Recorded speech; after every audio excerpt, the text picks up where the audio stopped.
coupon industry is still, I mean, it's a big industry, right? $500 billion is spent every year promoting coupons. And a lot of that is still stuck in paper, right? It's still stuck in newspaper circulars and FSIs and direct mail and the like. That whole world is not going away anytime soon. Mobile coupons, as exciting and as much as they've grown in the last couple of years, they're not poised to take it just yet. But I think what we're doing here, what we've done with SnipSnap, and I think what you're seeing in general, it's kind of analogous to like iTunes a decade ago. If you remember, like the first version of the iTunes software, there was no iTunes music store. You couldn't go download music.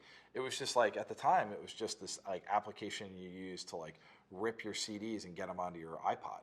But then eventually it came up with a store where you could download some music, and it was pretty weak at first, but it's gotten better and better. And now everybody's so trained to use digital music and acquire it through the software.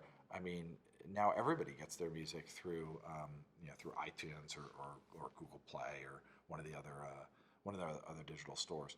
And so I think that you're going to start to see that more and more. People are just going to eventually make that migration. And I think SnipSnap app is, of course, like an obvious like sort of like migratory vehicle, but you're going to see it in more and more areas.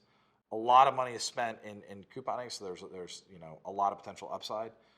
In terms of like in-store performance-based marketing, which is sort of where we focused, we think that market has a potential total addressable market size of about $25 billion.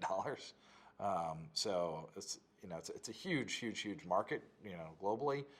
We're not the only ones in it. There's companies like RetailMeNot and others that are going after it as well. But we're pretty excited to be one of the leaders in that space. In terms of the image recognition, that area is still very nascent. I mean, you've had companies like everybody from Google to Amazon that have built products in that space, most of which have failed. Google Goggles has I think been shut down.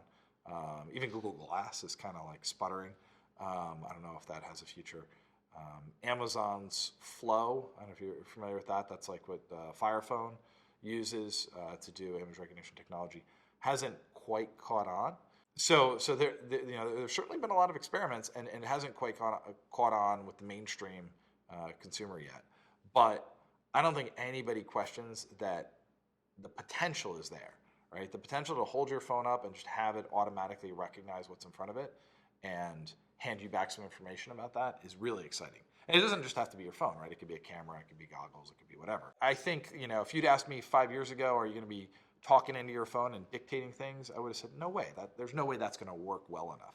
But now I dictate every email I write using Siri and using the iPhone voice recognition. So I think that we're gonna see that happen with image recognition in the next 5 years. I think that technology's about to go big, and I'm pretty psyched to be a part of a company that's making a go at it.